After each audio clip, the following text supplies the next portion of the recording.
alcohol consumption is injurious to health and may cause liver damage, addiction, and other serious health problems. This Bengali audio story is copyrighted from April 24, 2017 and remains protected under copyright law to date. All rights reserved. This Bengali audio story is a copyrighted work protected under applicable laws. Any unauthorized copying, reproduction, distribution, or sharing of this work, whether in physical or digital form, constitutes piracy and is strictly prohibited. Piracy not only infringes on the rights of the creator, but also discourages the creative process. We urge you to respect intellectual property by not supporting or participating in piracy. Any instances of piracy may result in legal action being taken against the responsible parties.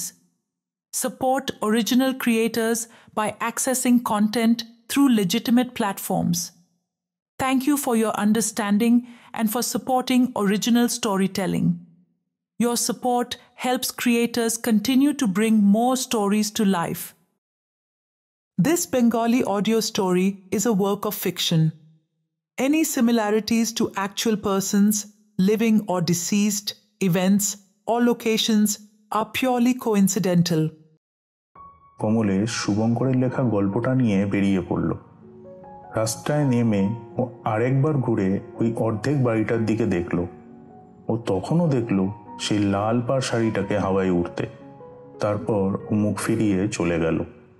এবার দেখা গেল ওই অর্ধেক তৈরি বাড়িটার ছাদে সেই লাল পাড় শাড়ি পরা মেয়েটাকে। মেয়েটা এক দৃষ্টে তাকিয়ে আছে কমলেশের চলে যাওয়ার দিকে। তবে কি এবার?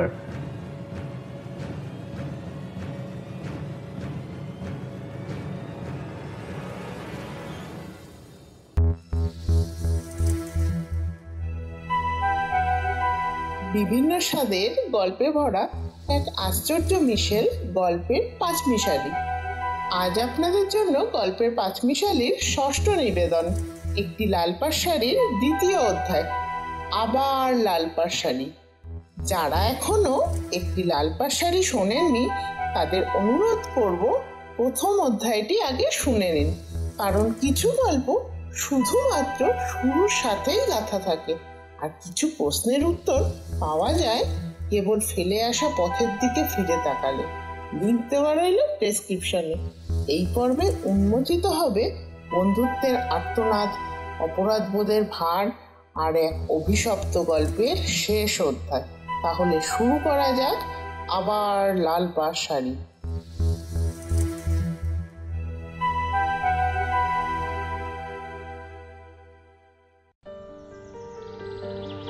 আজ 1 বছর হয়ে গেল শুভঙ্কর চলে গেছে। দীপঙ্কর এখন MSc পাশ করে সেই একই স্কুলে পার্ট টাইম শিক্ষক হিসেবে যোগ দিয়েছে, ঠিক শুভঙ্করের জায়গাতেই। শিলাও কয়েকটি টিউশন করছে। এইভাবেই ওদের দুজনের সংসার কোনো রকমে চলে যায়। তবুও শিলার এখনো মাঝে মাঝে বিশ্বাস হতে চায় না শুভঙ্কর সত্যিই আর কখনো ফিরে আসবে না। কমলেশ এখনো প্রতিটি মুহূর্তে নিজেকে শুভঙ্করের মৃত্যুর জন্য দায়ী মনে করে। তার মনে হয় যদি সেদিন সে শুভঙ্করকে ভূতের গল্প লেখার জন্য জোর না করত তাহলে হয়তো এত বড় বিপর্যয় ঘটত না। এই 1 বছরে সে এক রাতের জন্য শান্তিতে ঘুমোতে পারেনি। ধীরে ধীরে মদে আসক্ত হয়ে পড়েছে আর স্কুলেও হয়ে গেছে ভীষণ অনিয়মিত। শুভঙ্করের মৃত্যুর পর সে একদিনও ওদের বাড়িতে যায়নি, তবে দীপঙ্করের সঙ্গে সব সময় যোগাযোগ রেখেছে। ওদের কোনো অসুবিধা যেন না হয় সে বিষয়েও নিরন্তর খেয়াল রাখে। নিজে একা মানুষ, আপন বলতে কেউ নেই, তাই নিজের বাড়ি ও জমি জমা সব স্কুল ট্রাস্টের নামে লিখে দিয়েছে। একদিন সকালে দীপঙ্কর যখন স্কুলে ক্লাস নিচ্ছিল তখন পিয়ন এসে জানালো প্রিন্সিপাল স্যার তাকে ডেকে পাঠিয়েছেন। ক্লাস শেষ করে দীপঙ্কর প্রিন্সিপালের অফিসের দরজায় কড়া নাড়ল। এসো দীপঙ্কর, বসো। দীপঙ্কর চেয়ার টেনে বসল। বলুন স্যার, আমাকে ডেকেছিলেন? প্রিন্সিপাল স্যার মাথা নেড়ে বললেন, হ্যাঁ, কেমন চলছে ক্লাস? হ্যাঁ স্যার, ভালোই চলছে। বাহ বাহ, খুব ভালো। কোনো রকম অসুবিধা হলে আমাকে জানাবে কিন্তু। নিশ্চয়ই স্যার, জানাবো। তবে এখনো কোনো সমস্যা হচ্ছে না। প্রিন্সিপাল স্যার হালকা হাসলেন। যাক, নিশ্চিন্ত হলাম। আচ্ছা, তোমার বৌদি কেমন আছেন এখন? দীপঙ্করের মুখ একটু ম্লান হয়ে গেল। আছে একরকম স্যার, সব সময় মন খারাপ করে থাকে। এত বড় একটা শোক সামলে উঠতে সময় তো লাগবেই স্যার, তাই না? প্রিন্সিপাল স্যার দীর্ঘশ্বাস ফেললেন। বটেই তো, এখনো ভাবতেই পারি না। এই তো সেদিন শুভঙ্করবাবু এখানে বসেছিলেন, আমি ওনাকে গল্প লিখতে বললাম। দেখতে দেখতে 1 বছর কেটে গেল। ঈশ্বর যেন তোমাদের শক্তি দেন এই শোক কাটিয়ে ওঠার। দীপঙ্কর একটু থেমে বলল, তাহলে আজ উঠি স্যার। ঠিক তখনই প্রিন্সিপাল স্যার বলে উঠলেন, আচ্ছা দীপঙ্কর, তোমার দাদা হঠাৎ চলে যাওয়ার পর যে আমাদের স্কুলের প্রোগ্রামটা স্থগিত হয়েছিল, সেটা এবার করা যায় কিনা ভাবছিলাম। ধরো যদি আমরা এই বছরকার অনুষ্ঠানটা শুভঙ্কর বাবুকে উৎসর্গ করে করি, তাহলে কেমন হয়? তোমার বৌদিকেও নিয়ে আসতে পারো। দীপঙ্কর মৃদু হেসে বলল, করতেই পারেন স্যার। সবকিছু কি আর এভাবে থামিয়ে রাখা যায়? জীবন তো নিজের নিয়মেই এগিয়ে চলে। তবে বৌদি আসবে কিনা বলতে পারছি না। ও সবসময় সেই ঘরটার মধ্যেই বন্দি থাকে, কোথাও বেরোতে চায় না। তবে আমি নিশ্চয়ই আসবো। প্রিন্সিপাল স্যার একটু ভেবে বললেন, আচ্ছা দীপঙ্কর, সেই গল্পটার কি করা যায়? তুমি কি লিখতে পারবে? দীপঙ্কর একটু অবাক হয়ে বলল, আমি কোনোদিন গল্প লিখিনি স্যার। আর আপনি আমায় কেন বলছেন, যেখানে কমলেশদার মতো এত ভালো একজন লেখক রয়েছেন? প্রিন্সিপাল স্যার মাথা নেড়ে বললেন, তুমি ভুল বলনি দীপঙ্কর। কমলেশবাবু সত্যিই অসাধারণ শিক্ষক এবং লেখক। কিন্তু তুমি নিশ্চয়ই শুনেছ, উনি ইদানিং ভীষণ অনিয়মিত হয়ে পড়েছেন। শুনেছি প্রচণ্ড ড্রিঙ্ক করছেন। এমনকি অনেক অভিভাবক ওনার বিরুদ্ধে অভিযোগও করেছেন। তুমি যদি একটু ওনাকে বোঝাতে পারতে, এত প্রতিভাবান একজন শিক্ষক এভাবে নিজেকে শেষ করে দিচ্ছেন, এটা মেনে নেওয়া যায় না। একটু থেমে তিনি আবার জিজ্ঞেস করলেন, আজ কি কমলেশবাবু এসেছেন? দীপঙ্কর বলল, হ্যাঁ স্যার, আমি ঢুকতে দেখেছি ওকে। প্রিন্সিপাল স্যার সঙ্গে সঙ্গেই পিয়নকে ডেকে বললেন, এই কমলেশবাবুকে একবার এখানে আসতে বলো তো। দীপঙ্কর তখন উঠে দাঁড়ালো। আমি তাহলে উঠি স্যার, আমার এখন একটা ক্লাস আছে। পরে কমলেশদার সঙ্গে আমি কথা বলে নেব। এই বলে দীপঙ্কর সেখান থেকে বেরিয়ে গেল। কিছুক্ষণ পর কমলেশ অফিসে ঢুকলো। স্যার, আপনি আমাকে ডেকেছেন? প্রিন্সিপাল স্যার তাকিয়ে বললেন, হ্যাঁ, একটা বিষয় আপনার সঙ্গে আলোচনা করব। আচ্ছা, দেখছি আপনি মাঝে মাঝেই অনুপস্থিত থাকছেন, কি ব্যাপার বলুন তো? কমলেশ খানিকক্ষণ চুপ থেকে বলল, আসলে স্যার, কয়েকদিন ধরে শরীরটা ভালো যাচ্ছে না। প্রিন্সিপাল স্যার গম্ভীর কণ্ঠে বললেন, নিজের শরীরের যত্ন নিন কমলেশবাবু, আর এবার একটু নিয়মিত হওয়ার চেষ্টা করুন। আপনার সম্পর্কে অনেক অভিযোগ আসছে। আপনি আমাদের স্কুলের অন্যতম পুরনো ও সিনিয়র ফ্যাকাল্টি। যদি আপনার মতো শিক্ষক এভাবে অনিয়মিত হয়ে পড়েন, তাহলে কি চলে? কমলেশ কিছু না বলে চুপ করে রইল। প্রিন্সিপাল স্যার কিছুক্ষণ চুপ থেকে আবার বললেন, শুনুন, গত বছর শুভঙ্করবাবুর আকস্মিক চলে যাওয়ার কারণে আমরা যে স্কুলের বার্ষিক অনুষ্ঠান বাতিল করেছিলাম, এবার সেটি আয়োজন করতে চাই। আমরা ভেবেছি এই বছরকার অনুষ্ঠানটি ওনাকেই উৎসর্গ করা হবে। তাই আমি চাই সেই গল্পটি যদি আপনি লিখে দেন, যেটি সেবার শুভঙ্করবাবুকে লিখতে দেওয়া হয়েছিল। কমলেশ চমকে উঠল। কিছুক্ষণ চুপ করে থেকে ধীরে ধীরে বলল, জানেন স্যার, যেদিন শুভঙ্কর চলে গেল, সেই দিন থেকেই আমি গল্প লেখা ছেড়ে দিয়েছি। ও সত্যিই আপনার কথা মতো সেদিন একটা ভূতের গল্প লিখেছিল। পরের দিন দীপঙ্কর আমাকে সেই গল্পটা দিয়ে দেয়, কারণ সেটাই ছিল শুভঙ্করের শেষ ইচ্ছে। প্রিন্সিপাল স্যার বিস্মিত হয়ে বললেন, তাই নাকি? কিন্তু দীপঙ্কর তো আমাকে কিছু বলেনি এ ব্যাপারে। গল্পটা কি আপনার কাছে আছে?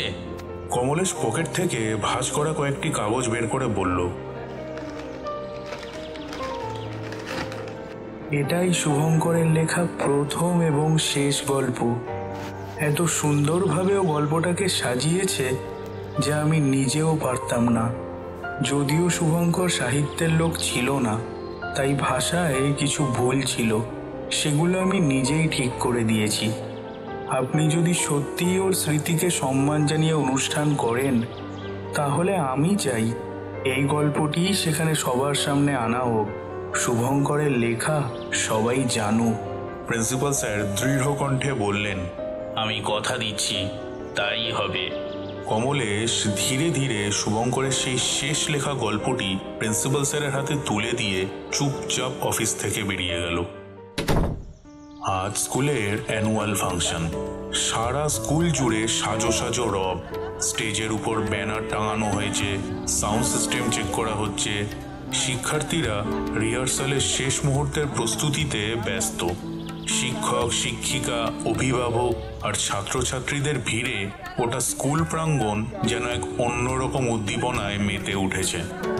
Hello hello hello test, hello hello test, hello 1 2 3 4 5 6 7 8 9 0, hello hello test. Dipankar আর কমলেশ আজ খুব ভোরেই চলে এসেছে। সাধারণত কমলেশ এত সকালে স্কুলে আসে না, কিন্তু আজ যেন তার মধ্যে অন্যরকম এক উত্তেজনা কাজ করছে। দীপঙ্করও বেশ খুশি, কারণ দীর্ঘদিন পর স্কুলের পরিবেশে প্রাণ ফিরে এসেছে। তবে আজকের দিনের জন্য সবচেয়ে বেশি উচ্ছ্বসিত কমলেশ, কারণ আজ মঞ্চে অভিনীত হবে শুভঙ্করের লেখা সেই গল্প যা ওর জীবনের শেষ সৃষ্টি। 1 বছর ধরে নিজের মধ্যে লুকিয়ে রাখা সেই গল্পটা আজ সবার সামনে আসবে। কমলেশ জানে এটা শুধুমাত্র একটা নাটক নয়, এটা শুভঙ্করের প্রতি তার শেষ শ্রদ্ধা, শেষ ভালোবাসা। কিন্তু দীপঙ্কর এসব কিছুই জানে না। ওর ধারণা আজকের নাটকটি কমলেশের লেখা, কারণ ও জানতো না যে শুভঙ্করের লেখা সেই গল্পটা কমলেশ এখনো যত্ন করে রেখে দিয়েছে। আর এই বিষয়টা নিয়ে ওদের মধ্যে একবারও কথা হয়নি কখনো। দীপঙ্করের কাছে আজকের অনুষ্ঠান নিছকই একটা অ্যানুয়াল ফাংশন, যেখানে কমলেশের লেখা একটি নাটক মঞ্চস্থ হবে। কিন্তু কমলেশ জানে আজকের রাত শুধুই আর একটা সাধারণ রাত নয়। আজকের রাত যেন শুভঙ্করের আত্মার সামনে একটা দায়মোচন, শুভঙ্করের অদৃশ্য উপস্থিতির এক নীরব স্বীকারোক্তি। চারদিকে মাইকের ঘোষণা শোনা যাচ্ছে।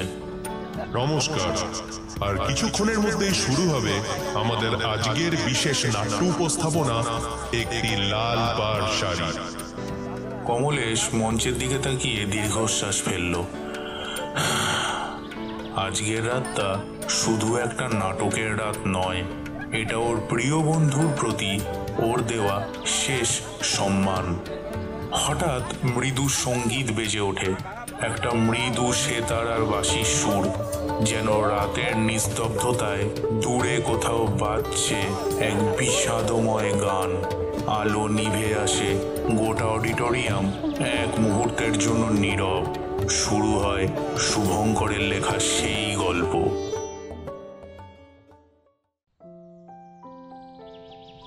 অভি আর অর্চনা এক সদ্য বিবাহিত সুখী দম্পতি।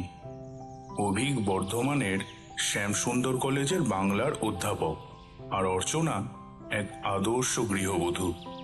দুজনের সম্পর্কের বাঁধন এতটাই গভীর যে একে অপরকে ছাড়া একটা মুহূর্তও কল্পনা করতে পারে না। ভালোবাসার সেই সম্পর্কের মধ্যে মিশে আছে নির্ভরতা, বিশ্বাস আর এক অদৃশ্য অথচ শক্তিশালী এক টান। অর্চনা অবাঙালি, কিন্তু বাংলার প্রতি তার টান যেন জন্মগত। অভিককে ভালোবেসে শুধু ওকেই নয়, বাংলা ভাষা, বাংলা সাহিত্য, বাংলা সংস্কৃতিকেও নিজের আত্মার সঙ্গে জড়িয়ে নিয়েছে। অভিকের প্রতিটি কথা, প্রতিটি গল্প ও মন্ত্রমুগ্ধের মতো শোনে। রবীন্দ্রনাথ থেকে সুনীল, বিভূতিভূষণ থেকে শীর্ষেন্দু, সবাইকে যেন সে নিজের আপন করে নিয়েছে। বাংলার বই, বাংলা গান, বাংলার রীতিনীতি সবকিছুতেই অর্চনার এক অদ্ভুত ভালোবাসার ছোঁয়া। বিয়ের পর থেকেই ওরা বর্ধমানে থাকে, যদিও ওদের আসল বাড়ি বেহালায়। অভিকের বৃদ্ধ মা বাবা সেখানেই থাকেন। অর্চনার বাবা নেই, মাই ওর একমাত্র সম্বল, একমাত্র অভিভাবক।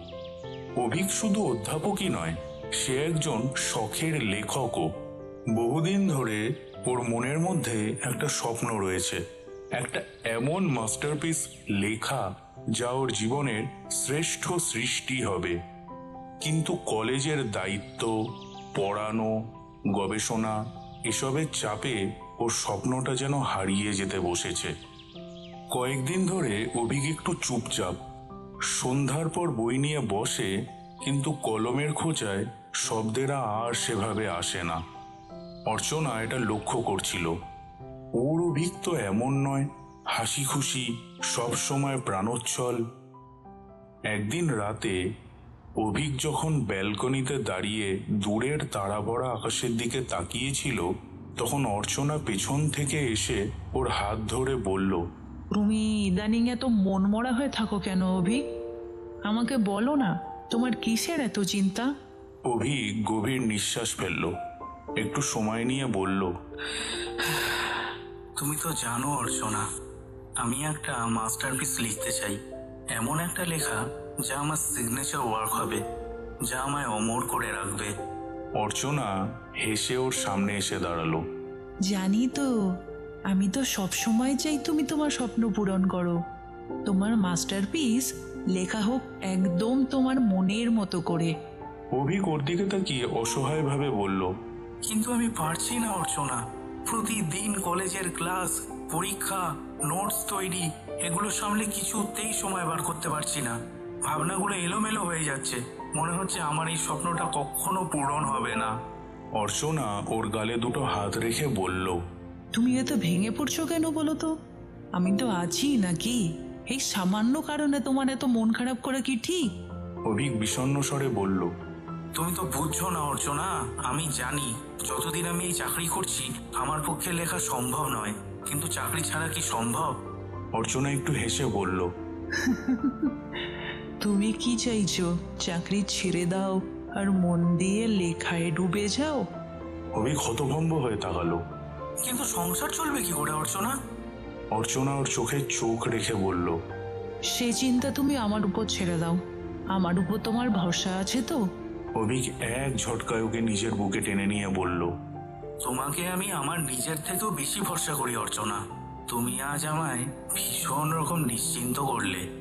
অর্চনা মৃদু হেসে ওর বুকে মাথা রাখলো। তাহলে এখন থেকে শুধুই লিখবে অভিক। তুমি তোমার স্বপ্নের পথে হাঁটবে, আমি পাশে থাকবো, ঠিক আছে? অভিক ওর কপালে আলতো করে একটা চুমু দিয়ে বলল, তোমার মতন জীবন সঙ্গী পেয়ে আমি নিজেকে পৃথিবীর সবচেয়ে ভাগ্যবান মানুষ মনে করি অর্চনা। সেদিনের রাতটা যেন অভিকের জীবনে এক নতুন দিগন্ত খুলে দিল। ও জানে যতদিন অর্চনা আছে ওর স্বপ্নও থাকবে, ওর মাস্টারপিসও একদিন সত্যি হবে। 6 মাস কেটে গেছে। অভিক এখন আর কলেজের অধ্যাপক নয়, সে এখন পুরোপুরি একজন লেখক। ওর জীবন এখন শুধুই লেখা, কল্পনার জগতে বিচরণ করা আর নিজের স্বপ্নকে ছুঁয়ে দেখার চেষ্টা করা। ওর মাস্টারপিসের কাজ চলছে পুরো দমে। অভিক চায় এই লেখা শুধু একটা গল্প না হয়ে একটা সম্পূর্ণ জীবনগাথা হোক, একটা ট্রিলজি, যেখানে জীবনের গভীরতম সত্যগুলো উঠে আসবে। ও একদিন পরশুরামের একটা গল্পে পড়েছিল, মানুষ নিজের জীবনে ট্র্যাজেডি না চাইলেও সাহিত্যে ট্র্যাজেডির প্রতি গভীর আকর্ষণ অনুভব করে। এই কথাটা অভিকের মনে এমনভাবে দাগ কেটেছে যে ওর গল্পেও সেই ট্র্যাজিক ছোঁয়া থাকবে।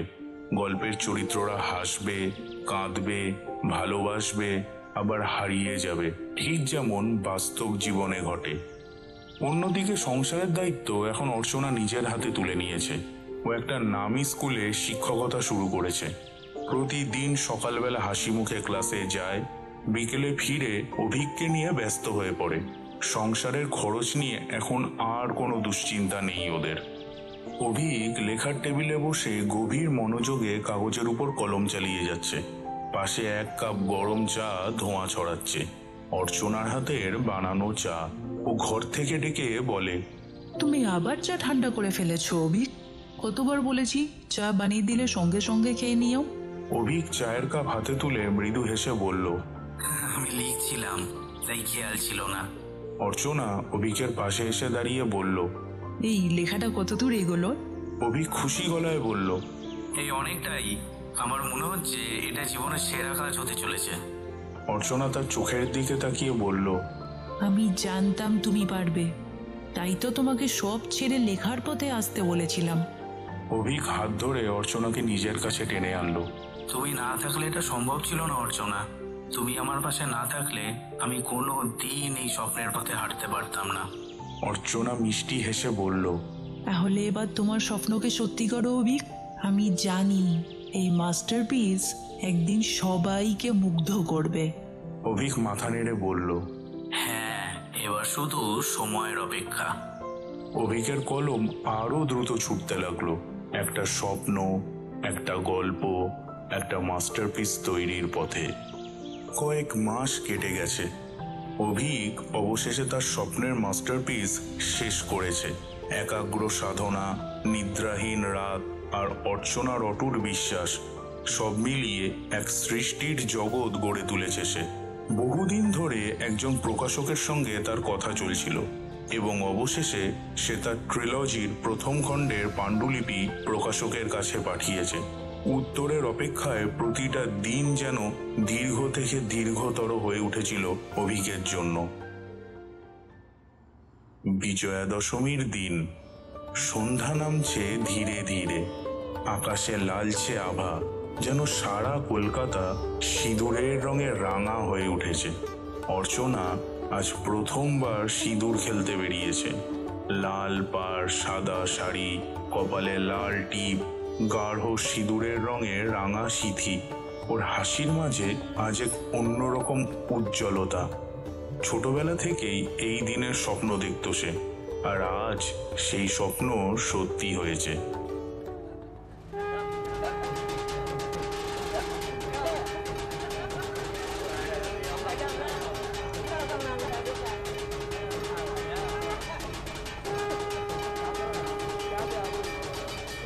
সিঁদুর খেলা শেষ করে বাড়ি ফেরার পর দরজায় দাঁড়িয়ে থাকা অভিক উচ্ছ্বসিত কণ্ঠে বলে উঠল, আজ আমার জীবনের সবচেয়ে খুশির দিন অর্চনা। তোমাকে দুটো দারুণ খবর দেব। অর্চনার চোখে বিস্ময় খেলে গেল। এ বলো না, বলো না, বলো না, বলো না, কি খবর, কি খবর, বলো না, বলো না গো। অভিক মিষ্টি হাসলো। এখানে বলবো না, তোমাকে একটা জায়গায় নিয়ে যেতে চাই, চলো। অভিক অর্চনার হাত ধরে তাকে নিয়ে এলো এক নির্মীয়মান বিল্ডিং এ। লিফট তখনও বসানো হয়নি, তাই সিঁড়ি বেয়ে 6 তলায় উঠল তারা। পুরো শহরটা এখান থেকে অসাধারণ দেখাচ্ছে। সুদূর বিস্তৃত আলো, ঠান্ডা বাতাস আর দূরে মন্দিরের ধূপকাঠির মিষ্টি গন্ধ। অভিক অর্চনার হাত ধরে বলল, আমার প্রথম মাস্টারপিস প্রকাশকের কাছে গিয়েছে আর উনি ভীষণ পছন্দ করেছেন। খুব শিগগিরই বই আকারে বেরোবে। অর্চনার চোখ আনন্দে চকচক করে উঠল। সে অভিককে শক্ত করে জড়িয়ে ধরে বলল, তুমি তোমার স্বপ্ন সত্যি করলে। আমি কত গর্বিত, কত খুশি তা বলে বোঝাতে পারবো না। অভিক ওর চোখে তাকিয়ে বলল, এখনো শেষ হয়নি, দ্বিতীয় খবরটা শুনবে না?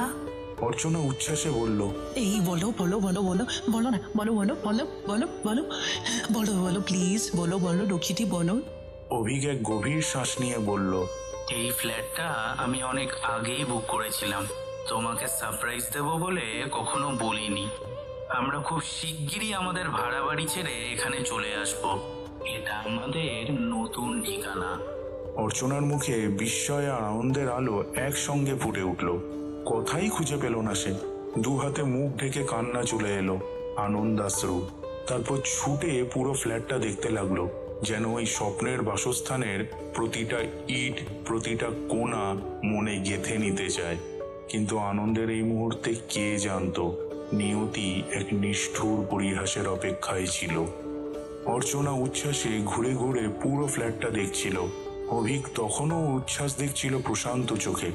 হঠাৎ অর্চনার এক পা পিছলে গেল। ও বুঝতে পারল না কোথায় পড়ছে। সেকেন্ডের ভগ্নাংশে ওর শরীর ভারসাম্য হারিয়ে গেল, আর পরের মুহূর্তেই ও লিফটের জন্য খোলা গর্তের ভেতরে পড়ে গেল। অভিকের কণ্ঠ বিদীর্ণ হয়ে উঠল চারপাশে, কিন্তু ততক্ষণে ওর শরীর 6 তলা নিচে আছড়ে পড়েছে। শরীরের উপর লাল পাড় সাদা শাড়ির অংশ ছড়িয়ে আছে। সিঁদুরার রক্ত এক হয়ে গেছে, কপালের টিপ মিশে গেছে জমাট রক্তের সাথে।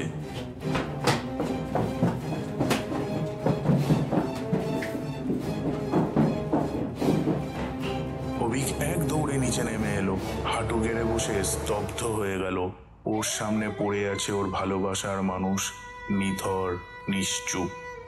এক দৃষ্টিতে অর্চনার লাল পাড় শাড়ি আর সিঁদুর মাখা মুখের দিকে তাকিয়ে থাকে অভি। বহু বছর কেটে গেছে, শহর বদলে গেছে, নতুন নতুন উঁচু বিল্ডিং উঠেছে, ব্যস্ততার স্রোতে ভেসে গেছে পুরনো দিনের স্মৃতিগুলো। কিন্তু সেই অর্ধেক তৈরি হওয়া বিল্ডিংটা রয়ে গেছে যেমন ছিল তেমনই অন্ধকার, নীরব, অভিশপ্ত। সেখানে আর কেউ বাস করতে চায়নি। যে বিল্ডিংয়ে অপঘাতে মৃত্যু ঘটে তার দেয়ালেও যেন ভয় জমে থাকে। ধীরে ধীরে কংক্রিটের গায়ে শ্যাওলা ধরেছে, ভাঙাচোরা সিঁড়িতে পাতা জমেছে, ধুলোবালি উড়ে এসে জমা হয়েছে মেঝেতে। জানলার ফাঁক দিয়ে কেবল বাতাসের দীর্ঘশ্বাস শোনা যায়। শুধু একজন প্রতিদিন সেখানে ফিরে ফিরে আসে, অভিক। একদা প্রতিভাবান এক লেখক, আজ সে কেবল এক ভগ্ন হৃদয়ে উন্মাদ, যে নিজের ছায়ার মধ্যেই খুঁজে ফেরে হারিয়ে যাওয়া অতীত। প্রতিদিন সন্ধ্যা নামলেই ও এসে দাঁড়ায় 6 তলার ফাঁকা ফ্ল্যাটটার সামনে, যেখানে তাদের স্বপ্নের সংসার হওয়ার কথা ছিল, যেখানে ও চেয়েছিল অর্চনার হাত ধরে নতুন জীবন শুরু করতে। একদিন শীতের এক সন্ধ্যায় হালকা কুয়াশা নেমেছে শহরের উপর। অভিক প্রতিদিনের মতো এসে দাঁড়িয়ে আছে চুপচাপ। তারপর ফিসফিসিয়ে বলে ওঠে, অর্চনা, তুমি শুনতে পাচ্ছ? আমি এসেছি, দেখো। শূন্য বাতাসে যেন কারোর হাসির প্রতিধ্বনি বাজে। আজও কি আমার জন্য অপেক্ষা করছো? দূরে কোথাও বাতাসে উড়ে যায় একটা লাল পাড় সাদা শাড়ির অংশ, যেন কেউ ফিরে তাকিয়ে মৃদু হাসছে। আমি তো এখানেই আছি।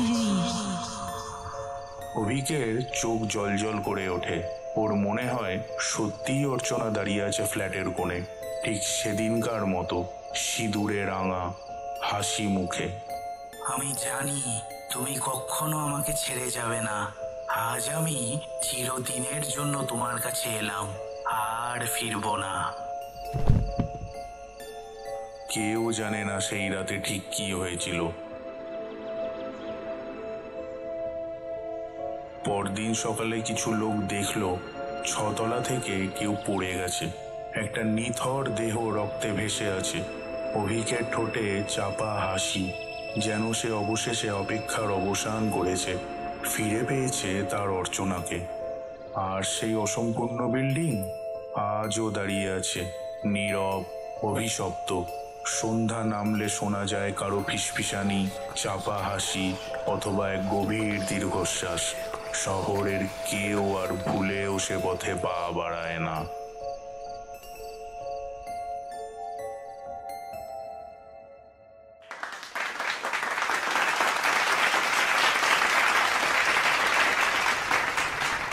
গল্প শেষ হতেই চারপাশ হাততালিতে ফেটে পড়ল। কমলেশের মনটা খচখচ করতে লাগলো। গল্পটা পুরোটা অভিনীত হয়নি, বেশ কিছু গুরুত্বপূর্ণ অংশ বাদ দেওয়া হয়েছে। তবু যখন দেখলো সবাই উচ্ছ্বাসে প্রশংসা করছে, ও আর কিছু বলল না।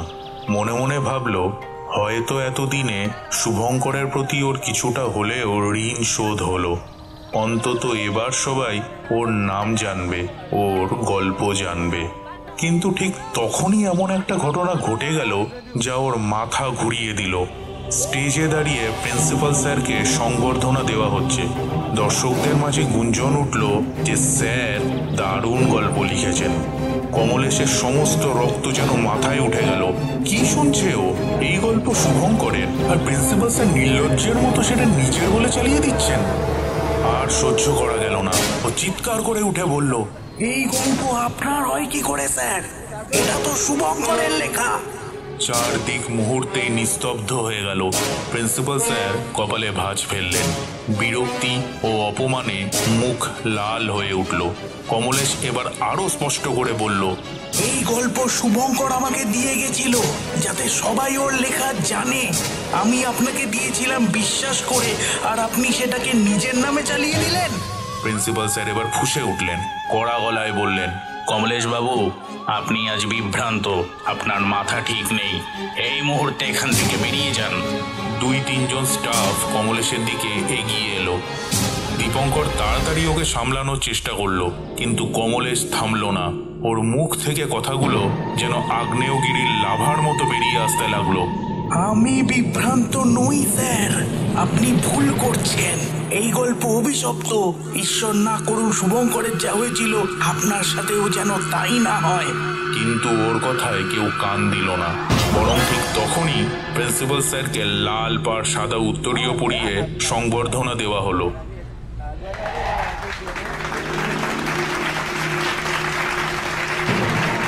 চারদিক আবার করতালিতে ভরে গেল। কমলেশ একদম পাথরের মতো দাঁড়িয়ে রইল। ঠিক তখনই ওর চোখ গেল স্টেজের এক পাশে। একটা লাল পাড় শাড়ি পরা মেয়েকে ও দেখতে পেল। নীরবে এক দৃষ্টিতে প্রিন্সিপাল স্যারের দিকে তাকিয়ে আছে। কমলেশ ধীরে ধীরে ওর বাড়ির দিকে যেতে লাগলো।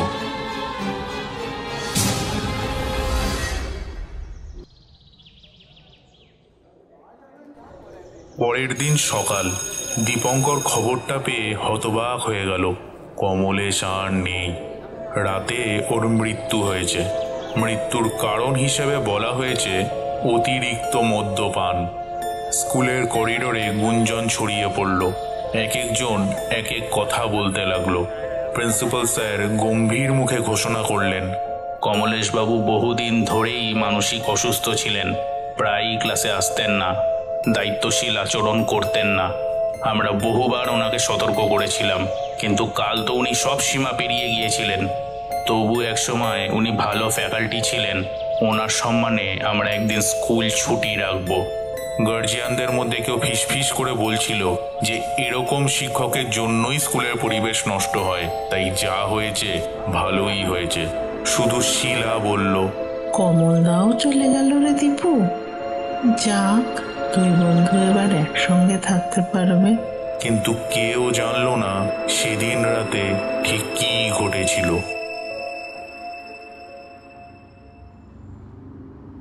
কমলেশ ঘরে চুপচাপ বসে আছে। চারপাশে নিস্তব্ধতা। বাতাসটাও যেন থমকে গেছে। চোখের সামনে ভাসছে শুভঙ্করের মুখ, হাসি খুশি প্রাণবন্ত, ওর প্রিয় বন্ধু। কিন্তু ও পারল না। শুভঙ্কর ওকে ভরসা করেছিল শেষ মুহূর্তেও। ওর লেখা গল্পটা সযত্নে তুলে দিয়েছিল কমলের হাতে। ভেবেছিল ওই ওর স্বপ্নটাকে বাঁচিয়ে রাখবে, কিন্তু না, ও পারেনি। কমলেশের বুকটা ফেটে যেতে লাগলো। মনে হলো এই নিয়ে দ্বিতীয়বার ও শুভঙ্করের সাথে বিশ্বাসঘাতকতা করলো। একবার সেই দিন আর একবার আজ। দুইবার শুভ, আমি তোকে দুইবার আঘাত করলাম। প্রথমবারও বুঝতে পারিনি, এবারেও পারলাম না। চোখ বেয়ে জল গড়িয়ে পড়ল। কমলেশ হাত বাড়িয়ে নিল মদের বোতলটা। গলায় আগুনের মতো নেমে এলো তরল বিষ, কিন্তু মন থেকে জ্বলন কমল না। ও চিৎকার করে বলতে লাগলো, তুই শুনতে পাচ্ছিস? আমি জানতাম না ভাই এমন হবে। আমি চাইনি এটা। আমাকে ক্ষমা করে দে রে ভাই। এই অকর্মণ্য বন্ধুটাকে মাফ করে দে। শূন্য ঘরে ওর গলা প্রতিধ্বনিত হলো, কিন্তু উত্তর এলো না। তবে একটা আওয়াজ পেল, খুব ধীরে মৃদু, যেন ওর পাশেই কেউ দাঁড়িয়ে আছে। কমলেশ চোখ তুলে তাকাতেই দেখল সেই লাল পাড় শাড়ি পরা মেয়েটা। চুপচাপ দাঁড়িয়ে এক দৃষ্টে ওর দিকে তাকিয়ে, চোখে এক অদ্ভুত শূন্যতা। কমলেশের মনে হলো শুভঙ্কর কি সেদিন এই মেয়েটাকেই দেখেছিল। ঘরের বাতাসটা যেন মুহূর্তেই ভারী হয়ে গেল। কমলেশের চোখ ধাঁধিয়ে উঠল, মাথাটা চক্কর দিতে লাগলো, চারপাশ কালো হয়ে গেল। ওর হাত থেকে বোতল পড়ে গেল মেঝেতে। আর কিছুই মনে রইল না। কমল, কমল, ওঠ ভাই, দেখ আমি এসেছি। একটা পরিচিত গলার ধাক্কায় কমলেশের চেতনা ফিরল। অস্পষ্ট আবছা দৃষ্টি ধীরে ধীরে স্পষ্ট হয়ে উঠল। এই ডাক ওর বহুদিনের চেনা, বহুদিনের আপন। এই ডাক ওর প্রাণের বন্ধু শুভঙ্করের। কমলেশ ধরফর করে উঠে বসল। সামনে শুভঙ্কর দাঁড়িয়ে, ঠিক আগের মতোই, হালকা হাসি, কোমল চোখ, কিন্তু কোথায় যেন এক অদ্ভুত নীরবতা ছড়িয়ে আছে ওর চারপাশে। কমলেশের গলা শুকিয়ে যায়। ও ফিসফিস করে বলে উঠল, শুভ, তুই? শুভঙ্কর মৃদু হাসল। হ্যাঁ ভাই, আমি। এত কষ্ট পাচ্ছিস কেন? কমলেশের বুকের ভেতরটা মোচড় দিয়ে উঠল। ওর চোখ ছলছল করে এলো। শব্দগুলো যেন ওর মুখে আটকে গেল। অনেক কষ্টেও বলে উঠল, আমাকে ক্ষমা করে দে ভাই, আমি তোর মৃত্যুর জন্য দায়ী হয়ে রইলাম। তোকে গল্প লিখতে বলেছিলাম, কিন্তু এরকম পরিণতি হবে কখনো কল্পনাও করিনি। আমি বলেছিলাম তুই বাস্তববাদী, যা লিখবি তাই বাস্তবে ঘটে যাবে, কিন্তু বিশ্বাস কর আমি নিজেও ভাবতে পারিনি আমার কথা সত্যি হয়ে যাবে। আমার জন্যই তোর এই পরিণতি হলো ভাই। শুভঙ্কর শান্ত চোখে চেয়ে থাকলো। একটা দীর্ঘশ্বাস ফেলে বলল, ওরে কমল, তুই এতদিন ধরে এই কষ্ট বয়ে বেড়াচ্ছিস। এটা আমার নিয়তি ছিল, তোর কোনো হাত নেই এতে। তুই নিজেকে কেন দোষ দিচ্ছিস? আমি যদি সেদিন তোকে ওভাবে না বলতাম, মজা করে কথাটা না বলতাম, তাহলে হয়তো এসব কিছুই ঘটতো না। মজা করার সীমা লঙ্ঘন হলে সেটা আঘাত হয়ে যায়। বুঝতে পারিনি ভাই, বাদ দে, যা হওয়ার ছিল তা হয়ে গেছে। আমার সময় ফুরিয়ে গিয়েছিল, তাই আমি চলে গেছি। কমলেশের চোখ দুটো লাল, কষ্টে জর্জরিত। ও মাথা নাড়িয়ে বলে ওঠে, কিন্তু শুভ, তুই তোর শেষ লেখা গল্পটা আমায় দিয়েছিলি। আমি যত্ন করে সেটা আগলে রেখেছিলাম, কিন্তু আজ সব শেষ হয়ে গেল।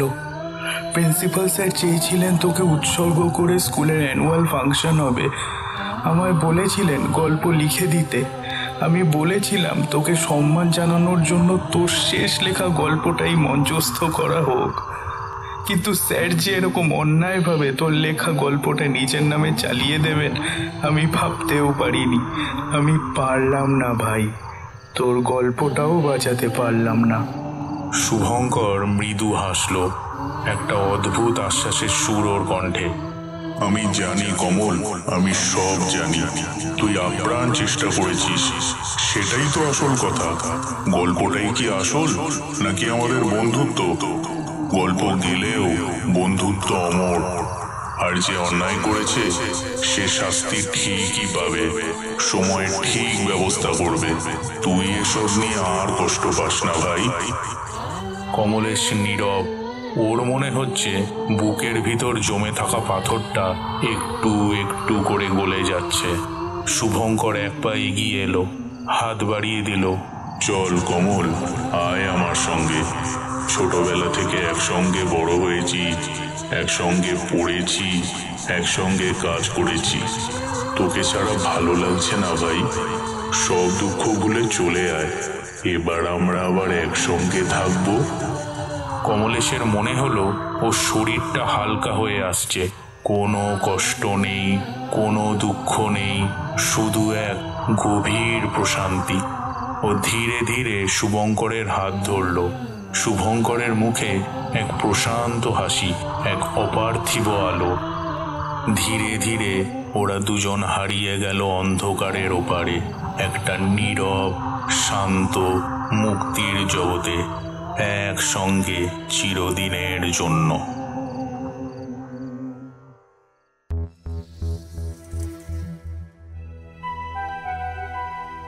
এতক্ষণ শুনছিলেন দিব্য মিত্র ও অভিষেক ব্যানার্জির লেখা আবার লালপাড় শাড়ি।